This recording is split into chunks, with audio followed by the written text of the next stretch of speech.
గతంలో అలీబాబా 40 దొంగలనే ఉండేవాళ్ళు. ఇప్పుడు జగన్ రెడ్డి 151 దొంగలు. వీళ్ళ పని ఏంటంటే దోచుకోవటం, దాచుకోవటం. మాట తప్పం, మడం తిప్పం అన్నాడు. పోలవరం ప్రాజెక్టు తీసుకొస్తా అన్నాడు. జాబ్ క్యాలెండర్ రిలీజ్ చేస్తా అన్నాడు. ప్రత్యేక హోదా తెస్తా అన్నాడు. మద్యపాన నిషేధం తీసుకొస్తా అన్నాడు. కానీ ఏమి చేయలే.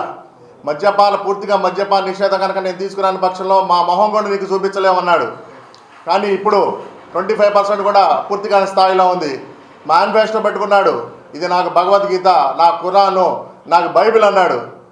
కానీ ఇది కనుక లేకపోతే కనుక మీ ముందుకు రానని చెప్పాడు. మద్యం ఏరులై పారిస్తున్నాడు. గంజాయి, గుట్కా, హెరాయిన్ కిళ్ళి కొట్టల్లో దొరికేటట్టు చేస్తున్నాడు. ఇప్పటి వరకు కోడికత్తి కేసు మీద ఇంతవరకు డెవలప్మెంట్ లేదు. అలాగే వాళ్ళ బాబాయ్ వివేకానంద రెడ్డి మీద జరిగిన హత్య కేసు, గొడ్డలపేట మీద కూడా ఇంతవరకు డెవలప్మెంట్ లేదు. వాళ్ళ చెల్లెలు షర్మిల ఆస్తి దాంట్లో కూడా ఇంతవరకు డెవలప్మెంట్ లేదు. మరి నీ ముడ్డి నువ్వు గడుకోలేకపోతున్నావు జగన్మోహన్ రెడ్డి, ప్రజల ముడ్డేం గడుగుతావు? నా ఇంటికి పీకలేరన్నావు. జనాలందరూ సిద్ధంగా ఉన్నారు అన్నీ పీకి నీకు చేతికి ఇవ్వడానికి. అట్లానే సిద్ధం అంటున్నావు. దేనికి సిద్ధం? చెర్లపల్లి జైలుకి వెళ్ళడానికి సిద్ధమా? చెంచల్ కూడా జైలుకి వెళ్ళడానికి సిద్ధమా?